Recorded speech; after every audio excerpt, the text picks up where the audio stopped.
Wife wanted a break to find herself, but she was having an online affair with an unemployed guy, so I filed for divorce and fought for custody. My world was turned upside down by an unemployed man living in his mom's basement. After gathering undeniable proof, I initiated divorce proceedings as my wife attempted to gain sole custody of our son. Sarah, my wife, and I had been married for 8 years, sharing a 6-year-old son named Marcus. I'm 32, she's 29. We reside in Ohio, where I earn a respectable income as a network administrator, around $75,000 annually. Sarah worked part-time at a dental office until about 2 years ago, when she chose to be a full-time stay-at-home parent for Marcus. I supported this decision, as childcare expenses consumed most of her earnings, and we managed comfortably on my salary. Things seemed normal until roughly 6 months ago when Sarah's demeanor shifted subtly. It wasn't a drastic change, but a series of small, accumulating actions. She was constantly on her phone, which isn't unusual, but she'd quickly turn it face down when I entered the room or carry it with her to the bathroom. She began staying up late, claiming to be watching Netflix or reading articles online. Yet, a quick glance would reveal her rapidly switching screens. She also started expressing feelings of being lost in motherhood and marriage. I understood this, as being a stay-at-home parent is demanding, and I suggested exploring hobbies or returning to part-time work if she wished. I'm not one to jump to conclusions or easily become paranoid. I've always approached problems directly, assuming we'd discuss any serious issues like adults. But Sarah offered only vague responses about needing space to think and discover what she truly desired from life.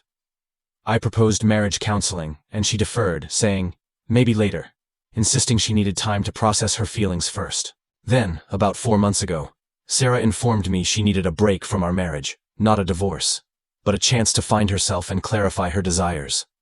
She felt stifled and needed time to remember who she was before becoming a wife and mother.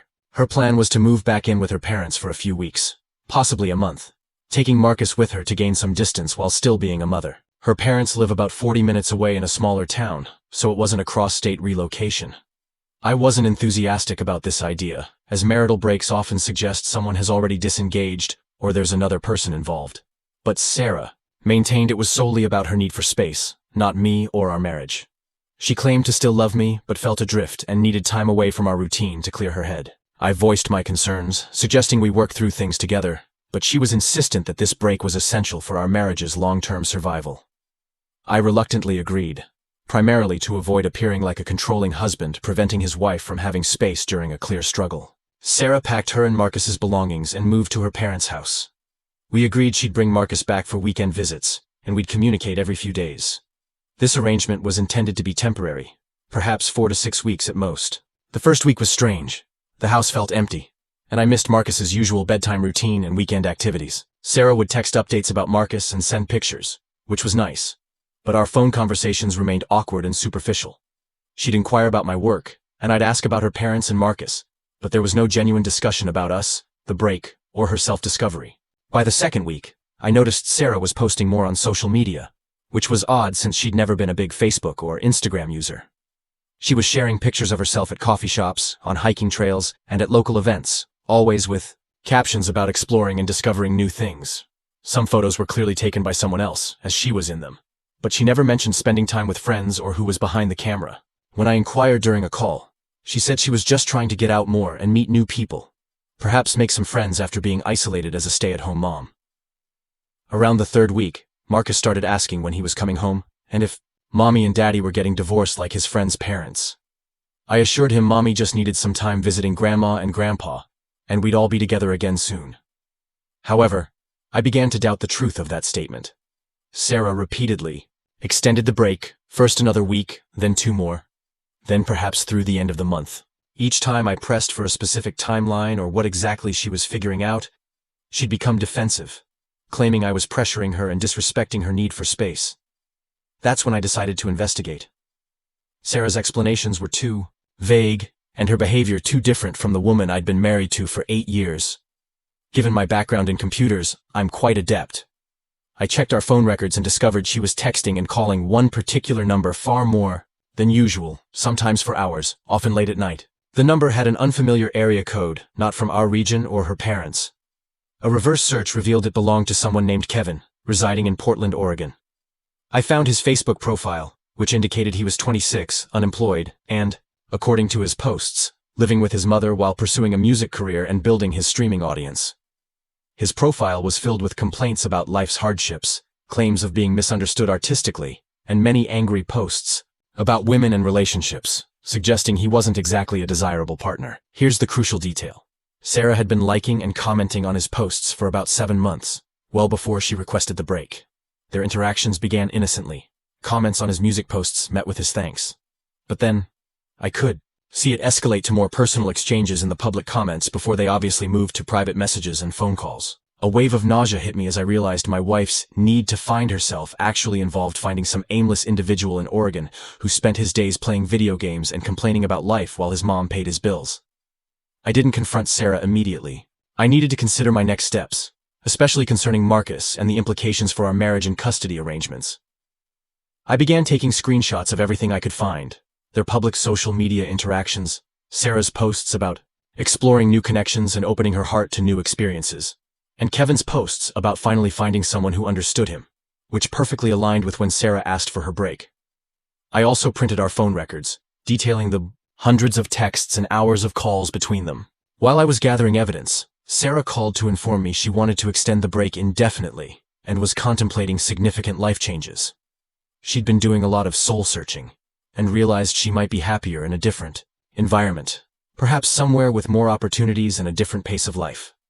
When I asked for specifics, she mentioned considering a move to a new place, possibly the West Coast, where she could start fresh and build the life she truly desired. That's when it became clear.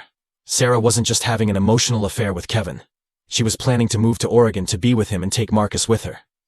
I asked her directly if she was planning to move and take our son away from me. She claimed she hadn't made any final decisions but needed to consider all her options for building a better future for herself and Marcus. I told her that relocating Marcus across the country wasn't something we'd agreed to when she asked for a break. She responded that the break had helped her realize that staying in Ohio wasn't what was best for her or Marcus in the long run. She argued that Marcus would benefit from new experiences and a different environment, and that I could visit or even consider moving too if I wanted to be part of their new life. That conversation concluded with me telling Sarah we needed to discuss these plans in person, as moving our son across the country was a major decision affecting all of us, not just her journey of self-discovery. She agreed to meet the next day, halfway between our house and her parents' place. The following day, I met Sarah, armed with printouts of everything I'd uncovered: the phone records, screenshots of her social media interactions with Kevin, and his public posts about their relationship. I placed the papers on the table and told her I knew about Kevin, and that her break wasn't about finding herself. It was about having an affair with some unemployed man in Oregon. Sarah's face flushed crimson. She stammered that it wasn't what I thought, that Kevin was just a friend who understood what she was going through, and their connection was emotional, not physical. I told her that distinction didn't matter, as she'd been lying to me for months, and was planning to take our son across the country to be with her affair partner without even discussing it with me first. She insisted she hadn't planned anything definite, and was simply exploring her options. But then she started talking about how unhappy she'd been in our marriage, and how Kevin made her feel alive and understood in ways I never had. She claimed Kevin supported her dreams and encouraged her to think bigger about her life, while I just wanted her to remain in the same monotonous routine forever. I told her that was fine. She could pursue whatever dreams she wanted with Kevin. But she wasn't taking Marcus to Oregon to play house with some unemployed guy she met online. Sarah accused me of being controlling and asserted she had just as much right to determine what was best for Marcus as I did. She claimed Kevin was actually great with kids and had been helping her consider how to provide Marcus with better opportunities than he'd have in Ohio. That's when I informed Sarah I had already consulted with a divorce attorney and would be filing papers by the end of the week. I stated that if she wanted to move to Oregon to be with Kevin, that was her choice. But Marcus was staying in Ohio with me, where he had stability, his school, his friends, and a parent who wasn't chasing online relationships with strangers. Sarah completely lost composure, yelling that I was trying to control her and prevent her from being happy, and that I was using Marcus as a weapon against her. She declared she'd been miserable for years and had finally found someone who made her feel valued and supported. And now I was trying to destroy that because I couldn't handle her finding happiness outside our marriage. I told her I wasn't trying to destroy anything. She'd already done that by lying, cheating, and planning to uproot our son's life for some guy she'd never even met in person. She admitted they hadn't met face to face yet, but insisted that didn't make their connection any less real or meaningful. We went back and forth, her insisting that moving to Oregon would benefit Marcus and offer new opportunities, and me pointing out that she wanted to move across the country for an unemployed man living with his mother, which hardly signified stability or better opportunities for our son. The conversation concluded with Sarah stating she wouldn't let me bully her into staying in a marriage and life that made her miserable, and me telling her she was free to leave, but Marcus wasn't going anywhere. She gathered the papers I'd brought and said she needed time to think about everything, which I found ironic since she'd been doing nothing but thinking for the past 4 months while deceiving me about her true intentions. That afternoon, I went directly to my attorney's office and filed for divorce, citing adultery and requesting primary custody of Marcus based on Sarah's plan to relocate him across the country for reasons unrelated to his best interests. My attorney confirmed the evidence I'd gathered would be beneficial, especially the documentation of Sarah's affair and her stated intention to move Marcus away from his established life in Ohio. I also called Sarah's parents that evening to inform them of the situation. They were shocked, as Sarah had told them she just needed space to figure things out and hadn't mentioned Kevin or moving to Oregon. Her dad was quite upset that Sarah had been deceiving them too, using their house as a staging ground for her cross-country move. Her mom was more concerned about Marcus and how all this would affect him. The next day, Sarah called me, screaming about how I'd blindsided her by filing for divorce and speaking to her parents. She claimed she thought we were going to work things out, and that filing papers was a nuclear option that would destroy any chance of saving our marriage. I told her that ship had sailed when she began her affair and started planning to move our son across the country without my input. She insisted she hadn't made any final decisions about moving and was just exploring possibilities.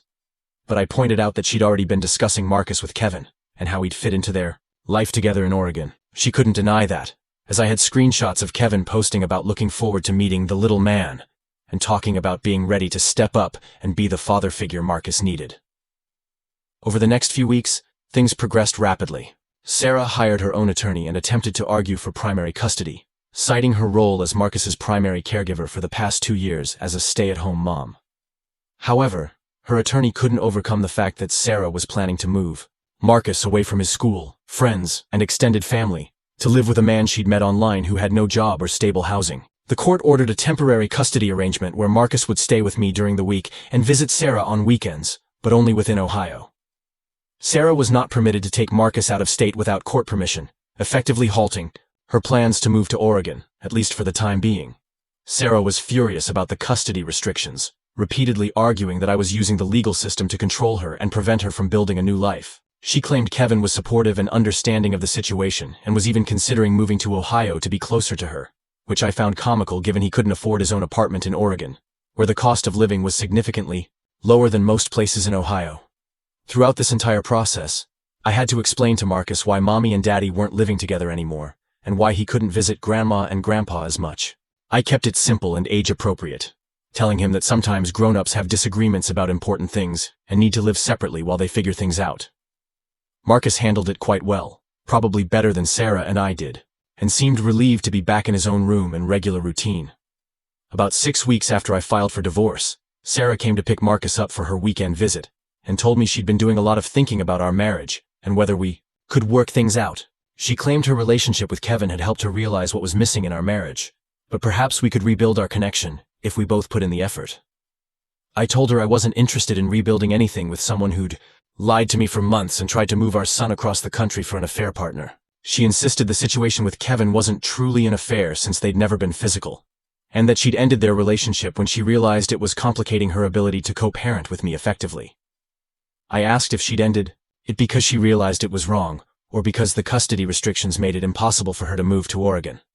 She couldn't give me a direct answer, dancing around the question and saying her priorities had shifted now that she understood the seriousness of the legal situation. That's when I knew Sarah hadn't actually ended things with Kevin because she'd realized her mistake. She had simply put their relationship on hold because I had legally made it impossible for her to pursue her original plan. She was attempting to reconcile with me as a fallback, likely still communicating with Kevin and strategizing a new way to make their relationship work. I told Sarah I wasn't interested in being her plan B while she figured out how to integrate her affair into the constraints of our custody arrangement. She accused me of being unfair and not giving her credit for trying to fix our marriage. But I pointed out that her interest in fixing things only arose after her plan to move away with Marcus was blocked by the court. The divorce process took a few more months to finalize. Sarah's attorney attempted several approaches to secure more custody time or permission to relocate with Marcus, but none succeeded because she couldn't demonstrate that moving to Oregon would concretely benefit Marcus. The fact that she wanted to move to be with an unemployed man she'd met online didn't help her case. In the end, I received primary physical custody of Marcus, with Sarah having him every other weekend and alternating holidays. She also has to pay a small amount of child support, as I'm covering most of Marcus's expenses, and she's expected to get a job now that she's no longer a full-time stay-at-home parent. The court also ordered that neither of us can relocate more than 100 miles from our current location without permission and a custody modification hearing. Sarah moved into a small apartment about 20 minutes from our house and found a job at another dental office. She seems to have accepted that her Oregon plans aren't happening, at least not anytime soon, but I suspect she's still in contact with Kevin in some capacity. Her social media activity suggests she's still interested in exploring new connections and staying open to opportunities, which sounds remarkably similar to the language she used when she was planning her cross-country move. Marcus has adjusted well to the new arrangement and seems content with a consistent routine again. He doesn't inquire much about the divorce anymore and has accepted that mommy and daddy live in different houses now, but both love him very much. Sarah is a capable mother when she's focused on being a mother instead of chasing online relationships, so I'm glad Marcus still gets to spend time with her regularly. The entire situation taught me that when someone asks for a break to find themselves, they've usually already found someone else and are simply trying to figure out how to transition to that new relationship without completely wrecking their current life. I'm not bitter about Sarah choosing to end our marriage. If she was that unhappy, it's better for everyone that we're no longer together. But I am angry that she tried to use Marcus as leverage in her affair and was willing to uproot his entire life so she could pursue some fantasy with a man who couldn't even support himself, let alone help support a child. Now, I'm focused on being the best single dad I can be and ensuring Marcus has stability and consistency in his life. Sarah can pursue whatever relationships make her happy, but she's not going to disrupt Marcus's life or use him to facilitate her romantic adventures. So, I am justified in filing for divorce while Sarah was planning to take Marcus across the country, even though she claims she was just exploring her options and hadn't made any final decisions. Update 1. Many people requested updates, so here's what has transpired since my initial post. Sarah has been adhering to the custody arrangement, and things have been relatively smooth for the past couple of months. Marcus is excelling in school, and appears to have fully adjusted to the new routine. Sarah picks him up on Friday evenings and brings him back Sunday nights, and they typically engage in normal kid activities like going to parks, movies, or visiting her parents. However, last week, something occurred that confirmed my suspicions about her continued contact with Kevin. Marcus came home from a weekend with Sarah and mentioned that mommy's friend Kevin had been on video calls with them. When I asked Marcus about it, he said Kevin had spoken to him a few times and asked him questions about school and what he enjoyed doing for fun. I immediately called Sarah and confronted her about Kevin speaking to our son during her custody time. She attempted to downplay it, claiming Kevin was just being friendly and that it wasn't a big deal since they were simply video chatting. I told her I didn't want some stranger from Oregon speaking to Marcus, especially not the man she'd been having an affair with. Sarah became defensive, stating Kevin wasn't a stranger anymore since they'd been talking for almost a year and that he was genuinely interested in being part of her life, which included getting to know Marcus. She said Kevin had been asking about Marcus for months, and she thought it would be nice for them to meet, even if just over video chat. I told Sarah that Kevin meeting Marcus wasn't her unilateral decision, especially since our custody order specified that neither of us could introduce Marcus to romantic partners without discussing it first. She argued Kevin wasn't technically a romantic partner since they'd never met in person, and their relationship was complicated by the distance and legal situation. That's when I realized Sarah was still planning to make things work with Kevin somehow. Even though she couldn't move to Oregon anymore, she'd likely been informing Kevin about the custody restrictions, and they were attempting to devise alternative ways to build their relationship, including getting Kevin involved with Marcus to see how they'd all get along. I told Sarah that any future contact between Kevin and Marcus needed to cease immediately, and if I discovered she was still facilitating conversations between them, I'd return to court to modify the custody arrangement. She claimed I was being controlling and trying to dictate who she could speak to and who Marcus could meet. But I emphasized that protecting Marcus from my ex-wife's affair partner wasn't being controlling. It was being a responsible parent. Sarah agreed to stop the video calls but expressed her belief that I was overreacting and that Kevin was actually a positive influence who could potentially be good for Marcus if their relationship developed further. I told her that wasn't going to happen, and that she needed to accept that her affair with Kevin wasn't going to transform into some blended family situation involving our son. The conversation concluded with Sarah stating she understood my concerns, but thought I was being unfair to Kevin, who had been nothing but supportive and kind throughout this whole situation. I told her Kevin being supportive of her affair and her plan to move Marcus across the country didn't make him a good guy. It made him someone willing to help dismantle a family for his own benefit. I've been keeping closer tabs on Marcus's weekends with Sarah and asking him more questions about what they do and who they talk to. So far, it seems the video calls with Kevin have stopped. But I'm monitoring the situation carefully because I don't trust Sarah to maintain those boundaries long-term. Update 2. About a month ago, Sarah began inquiring about modifying our custody arrangement to allow her more time with Marcus during the summer. She mentioned wanting to take him on a longer vacation and perhaps visit some places they'd never been together. When I asked for specifics, she was vague about their destination and duration. Then, 2 weeks ago, Marcus came home from a weekend visit and mentioned that Mommy had been talking about taking a big trip to see mountains and that they might visit someone who had been wanting to meet him for a long time. When I pressed Marcus for more details, he said Sarah had shown him pictures of mountains and a big house, and that the person they might visit was Mommy's special friend who lives far away. I immediately knew Sarah was planning to take Marcus to Oregon to meet Kevin, despite our custody agreement prohibiting her from taking him out of state without court permission. I called Sarah that night and confronted her, and she admitted she'd been thinking about taking Marcus to Oregon for a week during his summer break so he could see a different part of the country and meet Kevin in person. I told Sarah that wasn't happening and reminded her about the custody restrictions, but she claimed those were just temporary while we were getting divorced, and that now that everything was finalized, she should be able to travel with Marcus during her custody time. I explained that the travel restrictions were part of our permanent custody order, not just temporary divorce proceedings. Sarah became frustrated and said she felt like I was keeping Marcus trapped in Ohio and preventing him from having new experiences. She claimed Kevin had been looking forward to meeting Marcus for months and had been planning activities they could do together, including hiking and visiting some kind of music studio where Kevin apparently does his recording. I told Sarah I didn't care what Kevin had been planning because he wasn't going to meet Marcus, period. She said I was being unreasonable and that Marcus deserved to know the people who were important in her life, especially someone who might become a permanent part of their future. That's when Sarah admitted that she and Kevin had been discussing him moving to Ohio instead of her moving to Oregon. She said Kevin was willing to relocate to be closer to her and Marcus, and that they'd been discussing him finding work in our area so they could build a life together here. I asked Sarah if she seriously believed Kevin moving from Oregon to Ohio was going to happen, considering he couldn't even find work in his own city and was living with his mother. She said Kevin was motivated to make changes in his life now, that he had something real to work toward, and that having Sarah and Marcus in his life would give him the stability and purpose he needed to become more successful. This entire conversation made me realize that Sarah hadn't given up on her relationship with Kevin at all. They had simply changed their strategy from her moving to Oregon to him moving to Ohio. She was probably still planning to introduce them during the summer trip, but now it would be framed as Kevin checking out Ohio as a potential place to relocate, rather than Sarah and Marcus visiting him in Oregon. I told Sarah that Kevin wasn't moving to Ohio, and that Marcus wasn't meeting him, whether it happened here or in Oregon or anywhere else. She said I couldn't control who she dated or who she introduced Marcus to forever, and that eventually Kevin was going to be part of their lives, whether I liked it or not.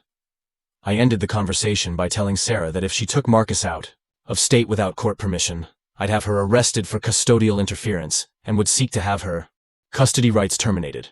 She said I was threatening her and being vindictive, but I told her I was protecting our son from her continued poor judgment regarding this affair.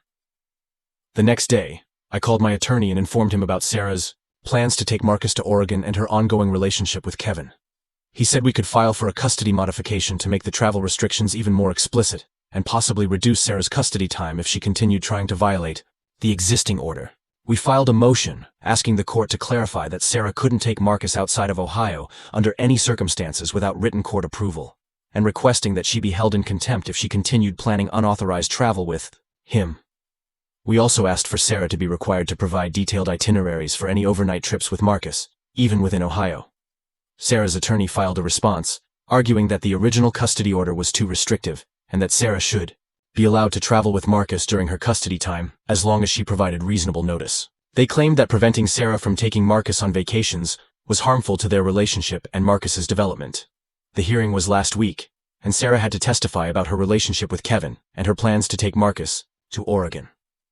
Under oath, she admitted that she'd been in regular contact with Kevin throughout our entire divorce process, and that they'd been planning for him to meet Marcus for months. She also admitted that Kevin moving to Ohio was a possibility they discussed seriously. The judge wasn't impressed with Sarah's honesty or judgment, He pointed out that she'd been deceptive about ending her relationship with Kevin, and had been planning to violate the custody order by taking Marcus out of state without permission.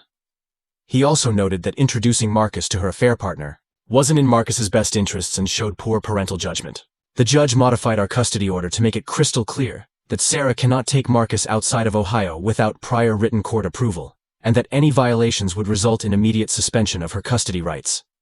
He also ordered that Sarah cannot introduce Marcus to any romantic partners without first notifying me in the court, and that any such introductions must be gradual and in Marcus's best interests. Sarah was furious about the new restrictions and said the judge was treating her like a criminal instead of a mother trying to build a new life. Outside the courthouse, she told me this wasn't over and that she'd find a way to build a relationship between Kevin and Marcus that didn't violate the court order. I told Sarah she needed to accept that Kevin wasn't going to be part of Marcus's life and that continuing to pursue this was only going to result in her losing more custody time. She said Kevin wasn't going anywhere and that I'd have to get used to the idea that he was going to be part of her life permanently. Since the hearing, Sarah has been following the modified custody order, but I can tell she's not happy about it. Marcus hasn't mentioned any more video calls with Kevin, but I suspect Sarah is just being more careful about concealing their contact rather than actually ending it. I'm prepared to keep fighting this in court if necessary, because I'm not going to let Sarah use Marcus to facilitate her relationship with some man she met online. Marcus deserves stability and consistency, not to be dragged into his mother's romantic drama with a stranger from across the country. So that's where things stand now. Sarah is still seeing Marcus every other weekend, but under much stricter guidelines about travel and introducing him to new people. I believe she's still planning to find a way to make things work with Kevin, but at least now I have stronger legal protection to prevent her from involving Marcus in that relationship.